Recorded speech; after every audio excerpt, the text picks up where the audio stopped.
si le diable réussit à me mettre d'accord avec lui. J'aurai tout ce qu'il veut que j'ai. Mais si je suis d'accord avec Dieu, j'aurai ce que Dieu veut que j'ai. Restez avec nous dans Jouissez de votre vie.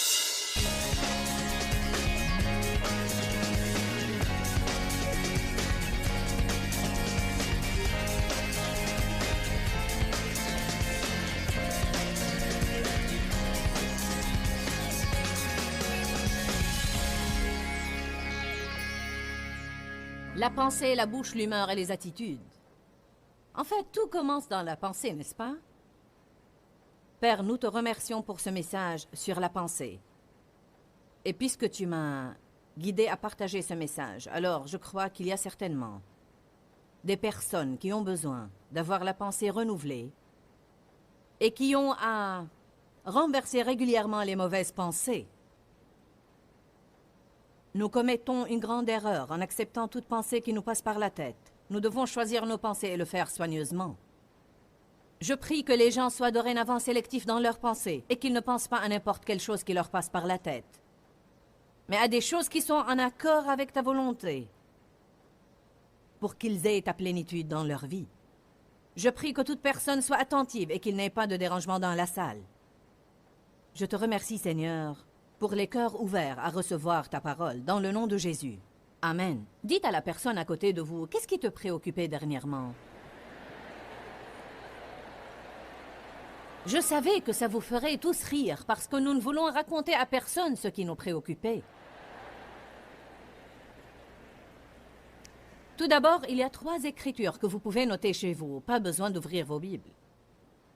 En fait, je vais en parler brièvement. C'est Proverbe 23:7 qui dit « Car l'homme est comme les pensées de son âme ». Une autre traduction dit « Car l'homme devient comme les pensées de son âme ». Et moi je dirais « Là où la pensée va, l'homme suivra ». Et cela est vraiment une chose étonnante quand vous y pensez. Ce à quoi nous pensons, nous finirons par le faire dans notre vie. Pourquoi j'ai appelé cette série « La pensée, la bouche, l'humeur et les attitudes » ? Parce que vous allez voir plus tard que ce que vous avez à cœur ou dans vos pensées, s'il y demeure assez longtemps, il finira par sortir de votre bouche. Nous pourrions apprendre beaucoup de choses en écoutant ce que nous disons. En réalité, nous nous faisons des illusions à propos de l'attitude de notre cœur, alors que nous pouvons savoir quelle est la véritable condition de notre cœur en écoutant ce que nous disons. Et souvent, nous pouvons avoir de la rancune contre les autres dans notre cœur et nous ne l'admettons pas dans notre conscience. Mais si nous écoutons ce que nous disons d'eux et nous nous rendons compte de l'attitude que nous adoptons quand nous les rencontrons, alors nous saurons qu'il faudra faire quelque chose à cet égard. La tromperie est l'instrument préféré de Satan. Nous devons tous savoir ça. Être trompé veut dire qu'il y a quelque chose qui va mal, mais nous ne le savons pas. Il est bien caché et nous ne le confrontons pas. Ce que nous pensons est très important parce que ce que nous pensons finira par sortir par notre bouche. Et la Bible nous dit que nos paroles sont puissantes et que nous finirons par être ce que nous disons et que nos pensées influent sur notre humeur. Vous pouvez avoir beaucoup de pensées négatives et déprimantes et votre humeur commencera à suivre le mouvement de vos pensées. De plus, nos pensées influent sur notre attitude. Je suis sûre que vous avez entendu cette déclaration. Votre attitude dans la vie détermine votre altitude dans la vie. Si vous ne l'avez pas entendu, cela signifie que notre attitude détermine dans quelle mesure nous pouvons réussir dans notre vie, où nous pouvons en arriver dans nos affaires et où nous pouvons en arriver dans nos relations. Beaucoup de personnes ont de mauvaises attitudes aujourd'hui. Car l'homme est comme les pensées de son âme. Nous devons penser pleinement aux déclarations puissantes comme celle-ci, parce que vos pensées ainsi que les miennes déterminent la qualité de la vie que nous allons avoir dans l'avenir. Vous n'avez pas à penser à toute idée qui vous passe par la tête. Nous pouvons penser à des choses intentionnellement. Parfois, il serait bien de prendre du temps rien qu'à penser.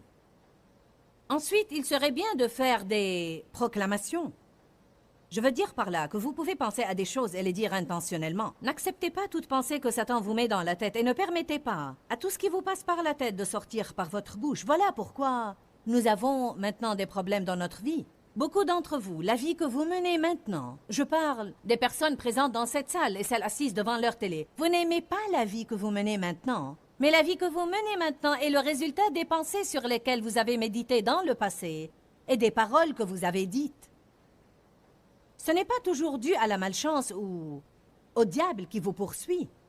C'est dû souvent à notre façon de penser et de parler. Est-ce que vous savez que vos pensées et vos paroles déterminent la qualité de vie que vous avez maintenant et qu'elles détermineront la qualité de vie que vous allez avoir dans l'avenir?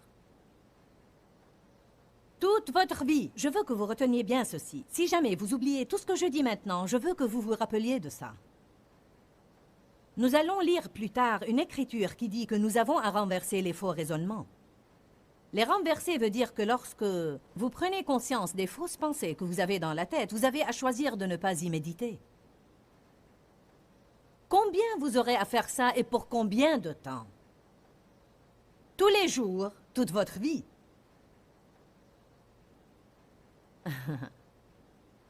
Pour une raison, j'ai senti dans mon cœur qu'il était important de vous faire passer cette idée. Je crois que parfois nous devons nous rendre compte, j'aurai à faire ça pour toujours. Parce que parfois nous nous lassons vraiment de faire les choses. Et nous abandonnons car nous croyons que ça ne marche pas. Cette écriture ne signifie pas que si nous renversons les faux raisonnements quelquefois, ils ne reviendront jamais et nous n'aurons plus à les renverser. Mais elle signifie que tous les jours, toute votre vie, vous avez à exercer votre autorité sur les faux raisonnements et vous avez à les renverser. Je vais dire ça plusieurs fois ce soir parce que je veux que vous sachiez que vous avez à le faire tous les jours. Tous les jours, tous les jours, tous les jours. Je prêche la parole depuis près de 28 ans maintenant et tous les jours, j'ai une mauvaise pensée que je suis la seule à pouvoir confronter. Vous êtes les seuls à pouvoir vous occuper de vos pensées. Ce n'est pas quelque chose que Dieu va faire pour vous, ce n'est pas quelque chose que quelqu'un d'autre pourrait faire pour vous. Vous êtes les seuls à pouvoir prendre des mesures concernant vos pensées. Il n'y a aucune personne dans cette salle qui n'a pas à décider de ne pas penser d'une certaine façon et de penser autrement tous les jours. Je ne veux pas que vous pensiez qu'il y a quelque chose qui ne va pas en vous, juste parce que vous semblez avoir une attaque continue dans vos pensées. La pensée est le champ de bataille. C'est là où nous gagnons ou nous perdons nos batailles contre Satan. Nous avons un ennemi.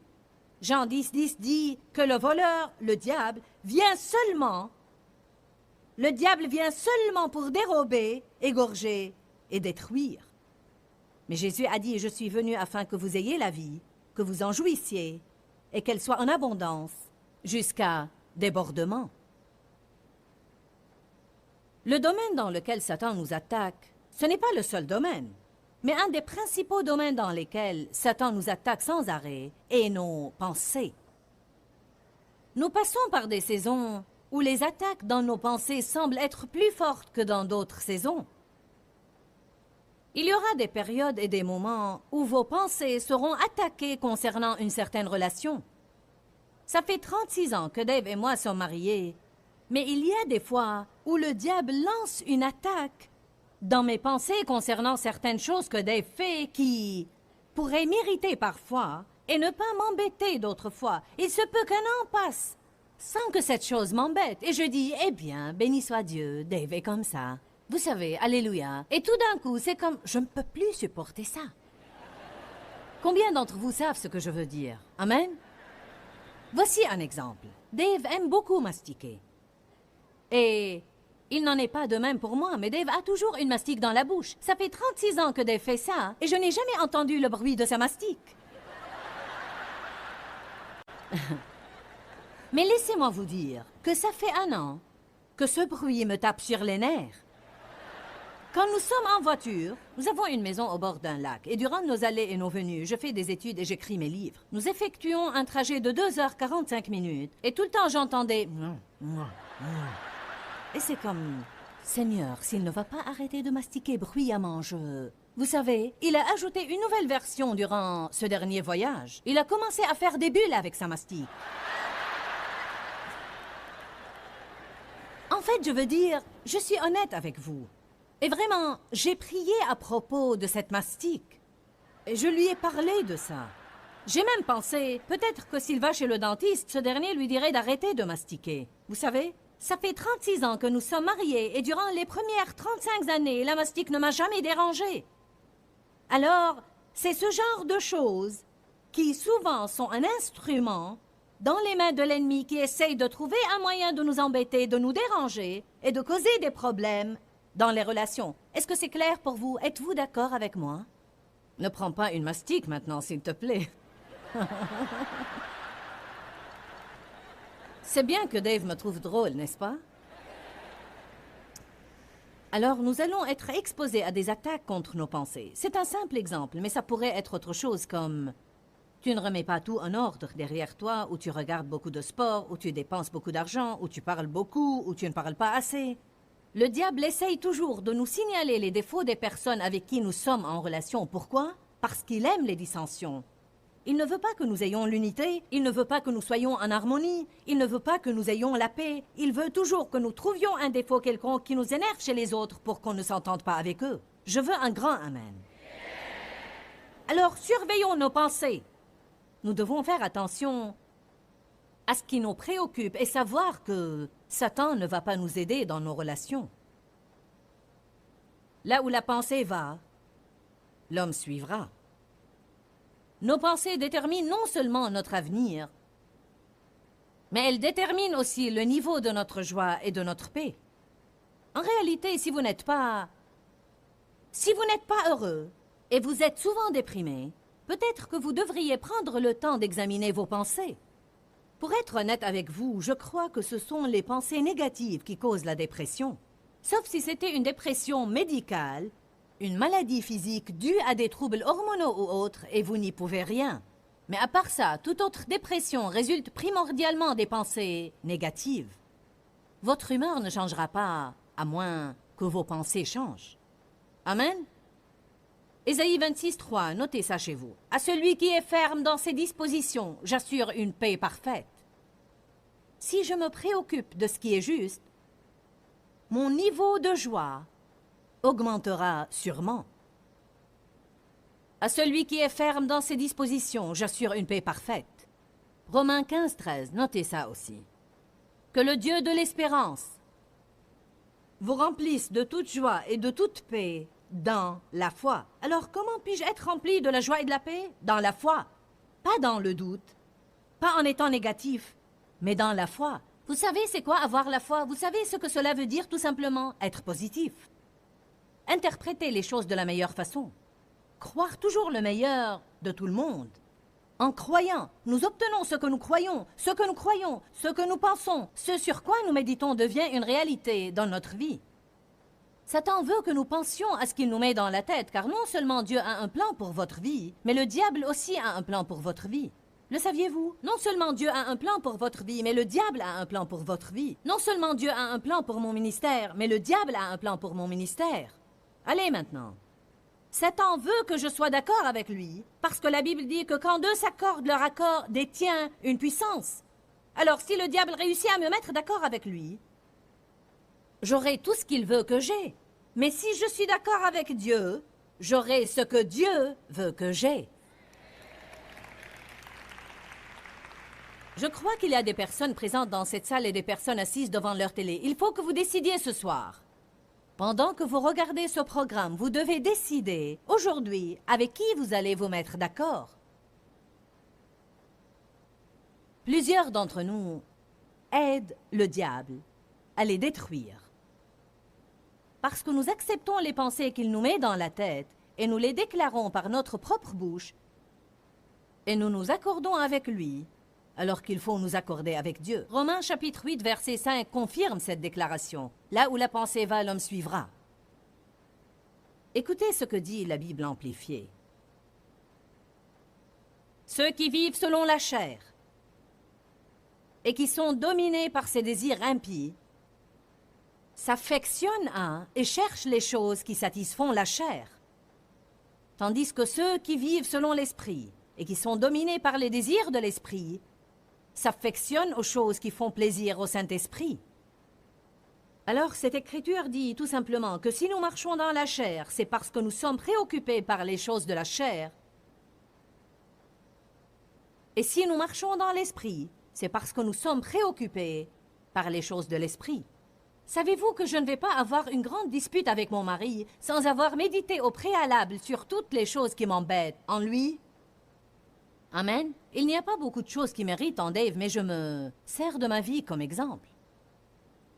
Vous n'allez pas avoir votre travail en horreur à moins que vous ayez médité sur ce que vous n'aimez pas dans votre travail. Alors, si je marche dans la chair, c'est parce que je suis préoccupé par les choses de la chair. Et si je marche dans l'esprit, c'est parce que je suis préoccupé par les choses de l'esprit. Faisons un sondage. Combien d'entre vous ont des problèmes avec leurs pensées? Donc, vous êtes dans le bon endroit pour entendre le bon message. Alléluia.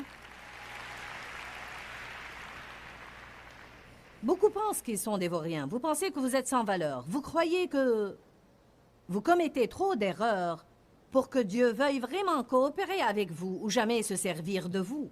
Vous devez apprendre la parole de Dieu et vous devez faire la guerre à ces mauvaises pensées. Quand le diable essaye de vous dire que vous n'avez aucun avenir et que vous avez commis beaucoup d'erreurs, vous devez lui dire « Dieu est un Dieu de restauration et non seulement j'ai un avenir, mais j'ai un avenir prometteur. Dieu va faire de merveilleuses choses dans ma vie. » La meilleure façon d'interrompre une façon de penser est de faire des déclarations par votre propre bouche. Vous devez répondre insolemment au diable. Il est important d'apprendre à répondre insolemment au diable.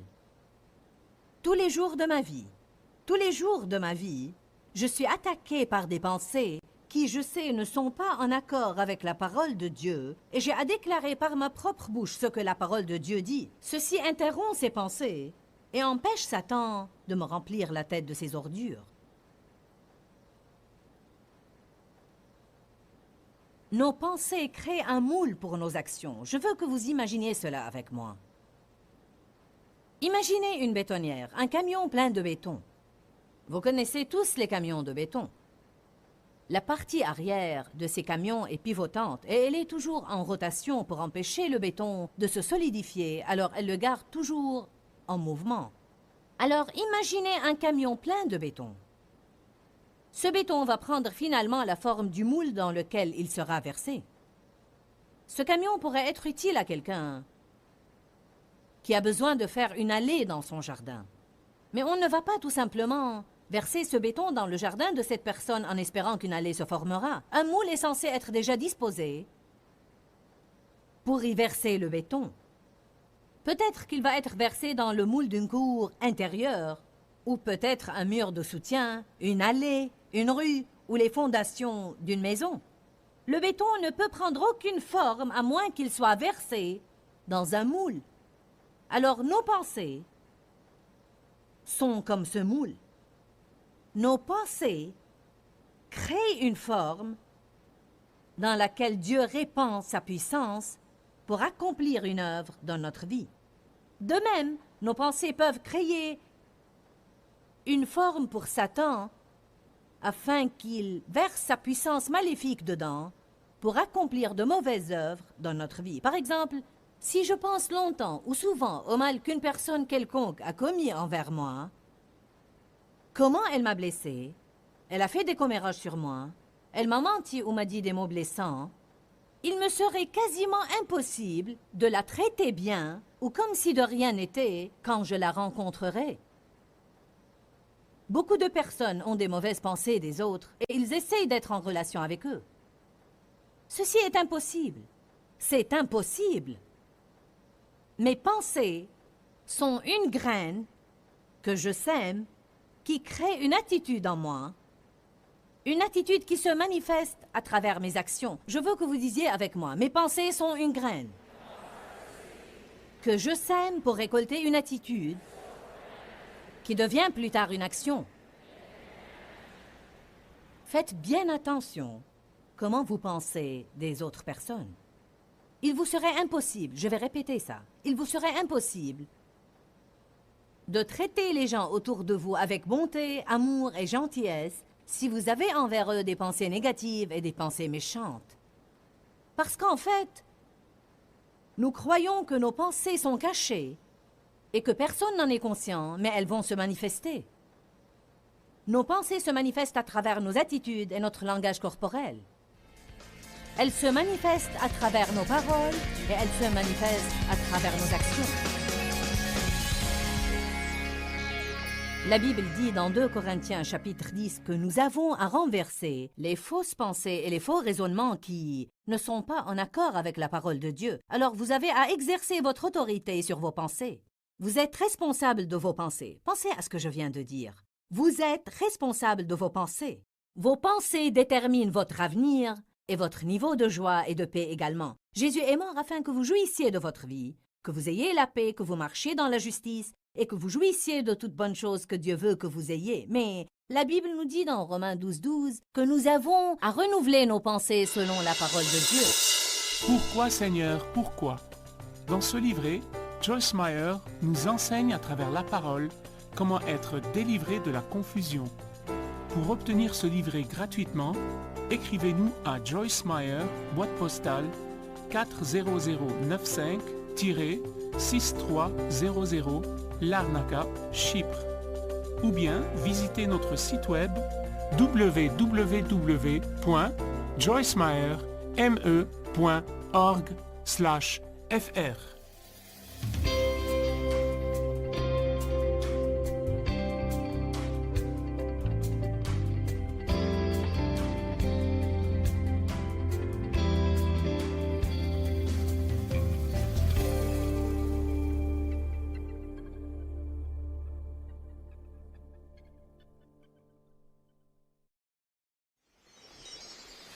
Ne vous conformez pas au monde, mais soyez transformés ou complètement changés en apprenant à penser d'une façon totalement différente. Restez avec nous dans Jouissez de votre vie.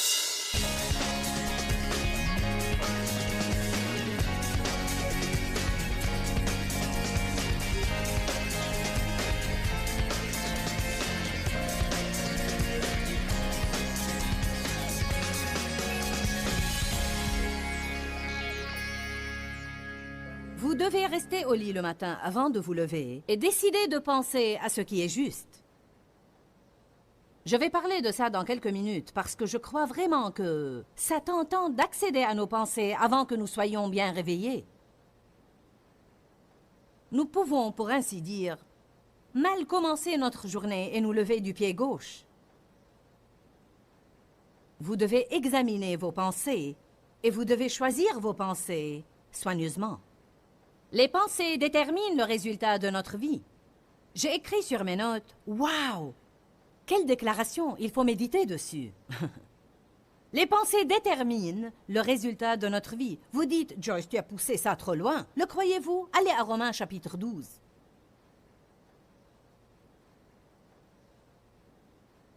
C'est un message de base et fondamental que nous avons tous besoin d'entendre de temps en temps, juste pour rester en accord avec la parole de Dieu.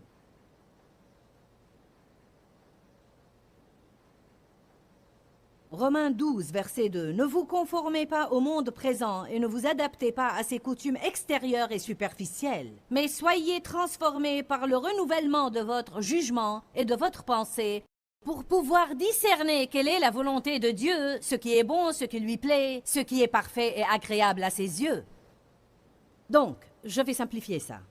Il dit, Dieu veut que vous jouissiez de votre vie. Dieu a un bon plan pour votre vie. Ne vous conformez pas au monde, mais soyez transformés ou complètement changés en apprenant à penser d'une façon totalement différente. Et que vous le sachiez ou non, ceci joue un grand rôle dans le fait d'être un chrétien victorieux. Vous n'allez pas être un chrétien victorieux en allant à l'église. Peu importe combien de traductions de la Bible vous avez, vous pouvez avoir toutes les cassettes de mes sermons. Vous pouvez aller à tous les offices à l'église. Vous pouvez aller à tous les séminaires tenus dans la ville. Mais vous ne remporterez jamais la victoire dans votre vie si vous ne changez pas votre façon de penser.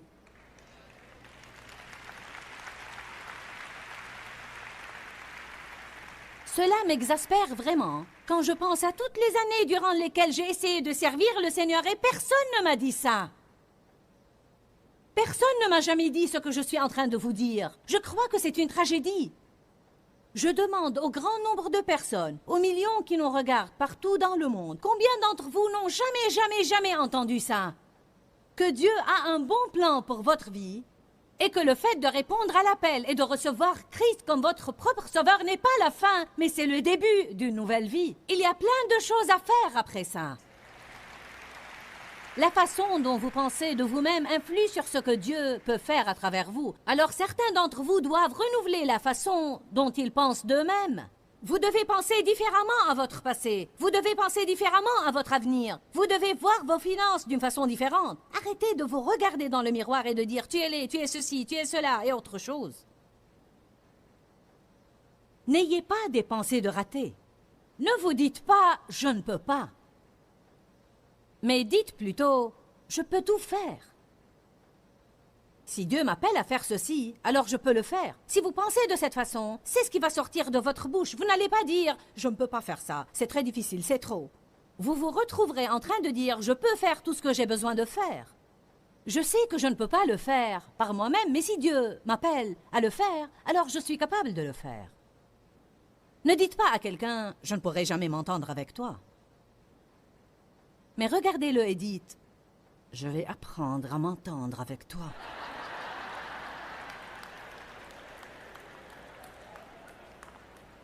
Écoutez ça.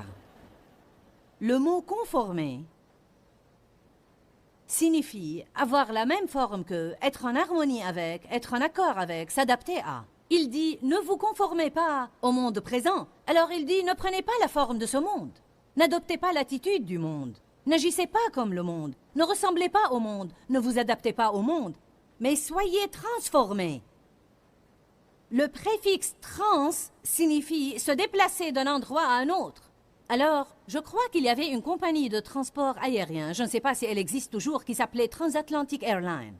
En fait, on l'a appelé transatlantique parce qu'on disait que cet avion pouvait démarrer d'ici, de ce côté de l'océan, et vous c'est-à-dire vous transporter par-delà l'océan Atlantique vers un endroit complètement différent, vers un autre pays. Bon, Dieu nous dit, ne vous conformez pas au monde présent, mais soyez transformés ou soyez transportés d'un endroit à un autre qui soit complètement différent par le renouvellement total ou entier de votre pensée. Comment ma vie va-t-elle changer? Par le renouvellement total de ma pensée. Je dois apprendre à penser différemment.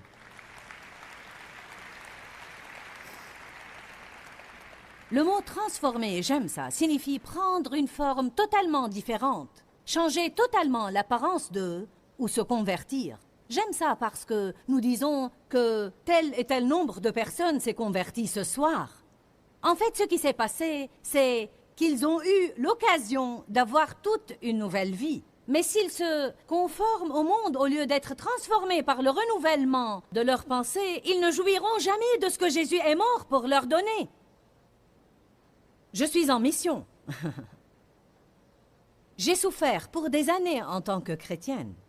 J'ai dit, j'ai souffert en tant que chrétienne. J'aimais le Seigneur, me comprenez-vous? J'étais née de nouveau. Je serais allée au ciel si j'étais morte, mais je ne jouissais pas de mon voyage. Je ne jouissais pas de...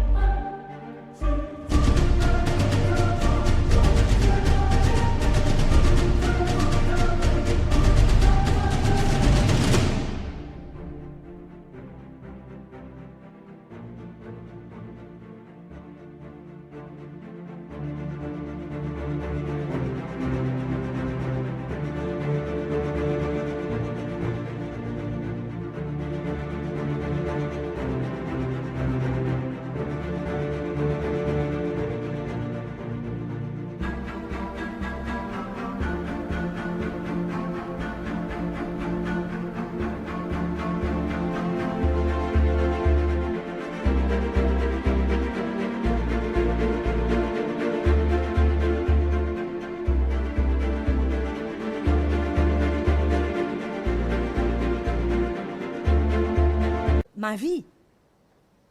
J'ai reçu de Dieu le mandat d'aider les croyants à grandir, à mûrir et à apprendre comment agir dans leur vie quotidienne afin qu'ils puissent jouir de ce que Jésus leur a donné par sa mort. Jésus ne veut pas que nous soyons misérables et d'essayer à peine de survivre jusqu'à ce qu'il revienne pour nous prendre. Nous sommes censés être extrêmement remplis de joie et remplis de paix et un exemple pour tous ceux qui nous entourent. Nous devons décider toujours de penser comme il faut. Votre vie ne va pas changer parce que vous avez pensé juste une seule fois. Elle ne va pas changer parce que nous avons fait ce qui est juste une seule fois. Vous avez à le faire encore, et encore, et encore, et encore, et encore, et encore. Et quand vous en avez assez de le faire, et vous croyez que vous n'en pouvez plus, vous le faites encore, et encore, et encore, et encore, et encore. Et quand le diable vous dit que ça ne marche pas, vous le faites encore, et encore. Et quand les gens vous disent que ça ne marche pas, vous le faites encore, et encore, et encore. Et si vous êtes de ceux qui refusent d'abandonner, alors je vous garantis à 100% que vous aurez votre percée et tout ce que ce livre dit que vous pouvez avoir dans votre vie. Amen. Je suis responsable de mes pensées. Vous aussi, vous êtes responsable de vos pensées. Je veux que nous prenions la responsabilité aujourd'hui. Eh bien, c'est le diable, c'est le diable, c'est le diable. Il se peut que le diable essaye d'intervenir dans notre vie. Mais Dieu dit, j'ai mis devant toi la vie et la mort. Choisis la vie. Choisis la vie afin que tu vives toi et ta postérité. Choisis la vie. Le mot vie n'entend pas seulement le fait de respirer, mais si vous faites des recherches, vous découvrirez qu'il signifie avoir la vie dont Dieu jouit. Oh, alléluia!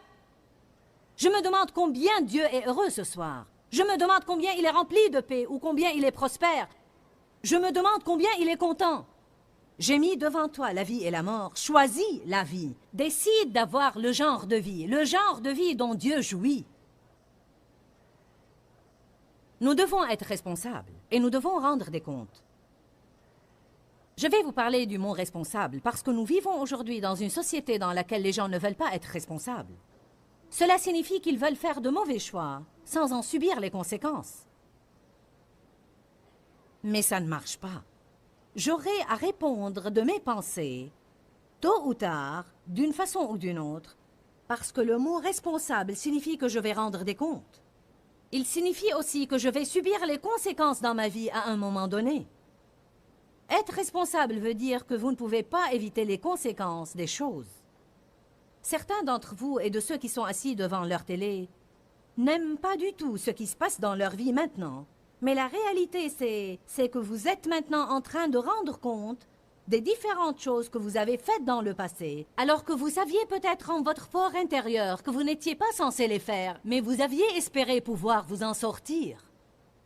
N'espérez-vous pas toujours être parmi ceux qui font le mauvais choix et arrivent à s'en sortir? J'espère que je pourrai manger tous ces bonbons sans grossir. J'espère que je pourrai être toujours en pleine forme, même si je ne fais pas l'effort de faire du sport. Amen. Mon mari fait du sport dès son adolescence. Et Dave a maintenant 63 ans. Il est toujours athlétique, en pleine forme, bien dans sa peau. Je veux dire, il n'a toujours pas la peau flasque. Alors que moi, je n'aime pas faire du sport et je n'ai jamais été bonne en sport. Mais il y a une dizaine d'années, je me suis réveillée un matin et tout ce qui était ici avait dégringolé en bas. Je voulais bien que mes muscles soient toujours en bonne forme, mais je rends les comptes maintenant. Amen.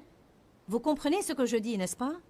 Nous mangeons à l'excès en espérant ne pas grossir. Et nous dépensons de l'argent que nous n'avons pas et nous espérons avoir un miracle ou que Dieu intervienne d'une façon ou d'une autre et nous donne un miracle. Combien de personnes disent « Je sais qu'il ne faut pas faire ceci, mais… »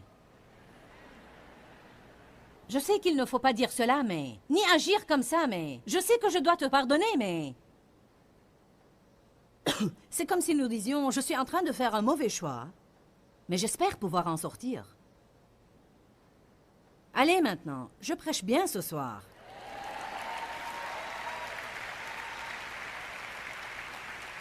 Quand allons-nous jamais savoir que toute action est une graine que nous semons et que nous récolterons un jour le fruit de nos graines? Nos paroles sont des graines, nos pensées sont des graines, nos attitudes sont des graines et nos actions sont des graines. On récolte ce que l'on sème. Ne vous y trompez pas, on ne se moque pas de Dieu. L'homme ne moissonnera que ce qu'il aura semé. Semez la miséricorde, vous récolterez la miséricorde. Semez le jugement, vous récolterez le jugement.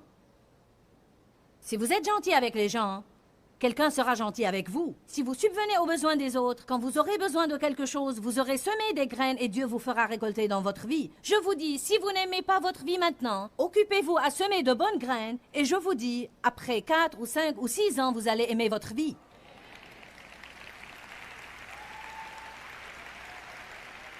Savez-vous quel est l'autre problème? Certains d'entre vous m'ont certainement entendu dire ça et ils ont pensé, quoi? 4 ou 5 ans? N'as-tu pas un meilleur plan? Vous savez pourquoi? Parce que nous vivons dans une société qui est habituée aux choses immédiates. Mais le problème est que dans l'économie de Dieu, nous n'obtenons pas tout immédiatement. Notre vie n'est pas devenue un désastre du jour au lendemain. Elle ne va pas changer du jour au lendemain. Ce n'est pas parce que nous avons fait un seul mauvais choix que nous avons des ennuis. Et il ne suffit pas de faire un seul bon choix pour en sortir. Et si vous êtes prêt à consacrer votre vie, à apprendre ce qu'il faut faire et à le faire, vous aurez une vie merveilleuse. Mais ceci ne va pas se produire du jour au lendemain.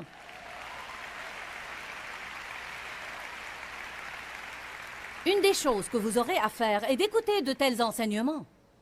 Il y a beaucoup de personnes à qui Dieu a dit de venir ici, mais elles ne l'ont pas fait à cause de quoi que ce soit. Elles n'ont pas voulu consacrer de l'énergie ou elles ont voulu regarder la télé. Et elles s'attendent à avoir une vie merveilleuse. Vous êtes en train de semer par votre présence ici. Beaucoup d'entre vous sont venus d'autres pays, comme le Canada. Vous ne vivez même pas ici, mais vous avez voyagé, vous avez payé pour l'hôtel et pour la babysitter. Vous avez pris un congé, vous avez pris quelques jours de vacances et vous êtes en train de semer, mais plus tard, vous allez récolter dans votre vie.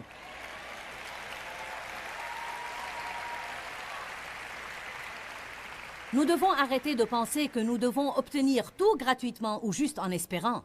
Vous savez quoi, mes bien-aimés? Nous devons agir plutôt qu'espérer. Nous devons nous lever et faire ce qui est juste. Agir comme des vrais hommes de Dieu et arrêter de nous plaindre et de vouloir abandonner quand les choses ne se passent pas immédiatement. Alléluia. Allons à 2 Corinthiens 10. Je veux que vous voyiez ces écritures. Peut-être que vous les connaissez, mais ce serait bien de les revoir. Et peut-être qu'il y a quelqu'un d'entre vous qui n'a jamais vu ces écritures. 2 Corinthiens chapitre 10.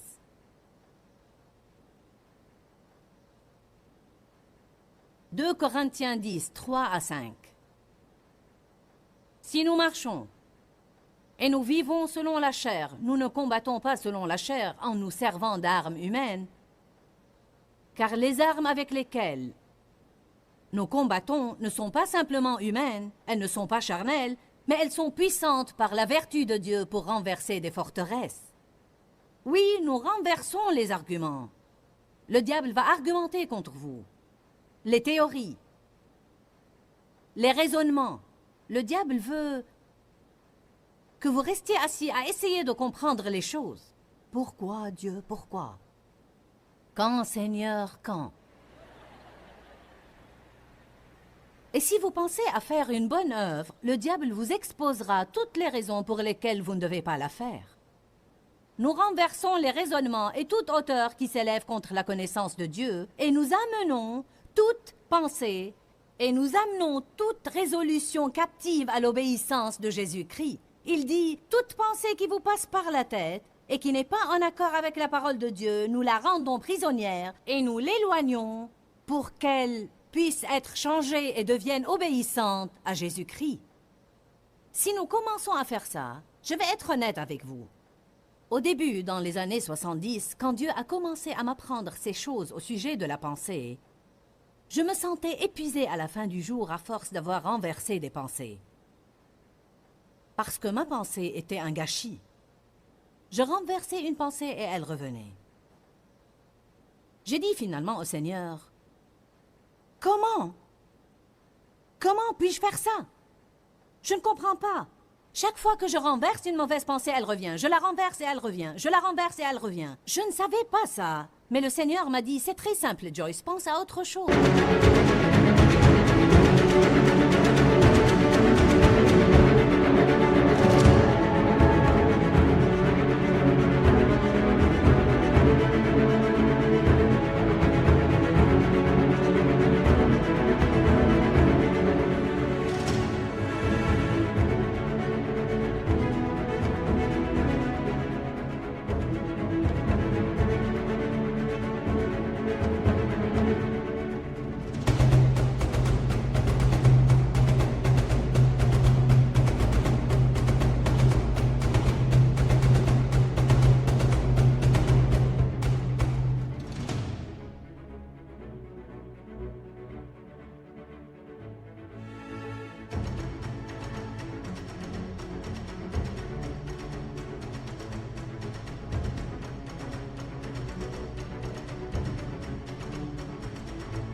Si nous pensons à une bonne chose, les mauvaises pensées ne pourront pas pénétrer dans notre pensée. C'est pourquoi il est très important de s'occuper à être une bénédiction aux autres, d'aller à de tels séminaires, d'écouter une bonne musique. Et si votre pensée est attaquée, mettez une cassette d'enseignement et écoutez-la. Si votre pensée est attaquée, mettez une bonne musique. Si votre pensée est attaquée, commencez à adorer Dieu, car vous aurez à combattre le bon combat de la foi. Nous ne pouvons pas rester là à espérer avoir de bonnes pensées. Les choses ne marchent pas comme ça. Je trouve que j'ai à me porter vers les bonnes choses de la vie. Écoutez, une pensée passive est très dangereuse. Une personne passive est quelqu'un qui veut que les bonnes choses se passent dans sa vie, mais il passe son temps à espérer seulement. Le mot passif signifie souffrir sans agir, sans résister et sans faire opposition. Se soumettre aux agents extérieurs sans aucune résistance. Une personne qui a la pensée passive est une personne qui adopte toute pensée qui peut lui passer par la tête. Une personne passive est quelqu'un qui ne nettoie sa maison que quand il a envie de le faire, mais ce n'est jamais le cas. Une personne passive est quelqu'un qui ne se discipline pas dans le domaine des finances. Il ne résiste pas du tout. Il fait ce qu'il a envie de faire. La Bible dit « Résistez au diable et il s'enfuira de vous ». Vous devez persévérer. Vous devez passer outre certaines choses. Vous ne pouvez pas faire tout simplement ce que vous avez envie de faire et suivre le courant. Nous avons à combattre le bon combat de la foi. Nous courons dans un stade et nous avons à le faire quotidiennement, quotidiennement, quotidiennement. Toute notre vie, nous aurons à renverser les mauvaises pensées, à choisir de bonnes pensées, à décider de pardonner et à accomplir notre tâche. La vie, c'est des choix.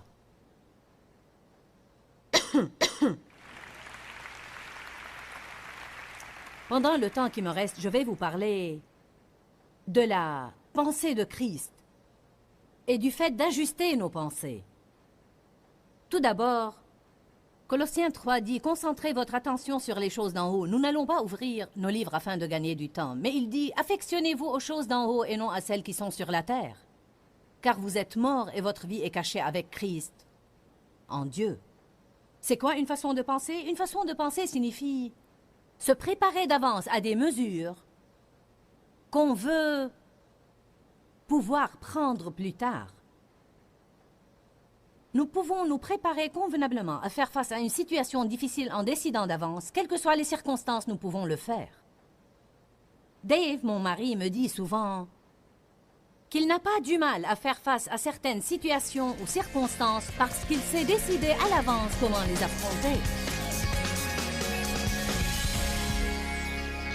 La Bible dit dans 2 Corinthiens chapitre 10 que nous avons à renverser les fausses pensées et les faux raisonnements qui ne sont pas en accord avec la parole de Dieu. Alors vous avez à exercer votre autorité sur vos pensées. Vous êtes responsable de vos pensées. Pensez à ce que je viens de dire. Vous êtes responsable de vos pensées.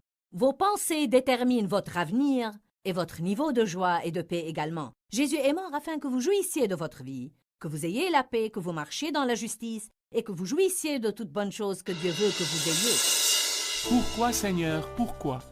Dans ce livret, Joyce Meyer nous enseigne à travers la parole comment être délivré de la confusion. Pour obtenir ce livret gratuitement, écrivez-nous à Joyce Meyer, boîte postale 40095-6300, Larnaca, Chypre. Ou bien visitez notre site web www.joycemeyer.org/fr.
đi khắp phương trời vẫn nhớ tới quê hương.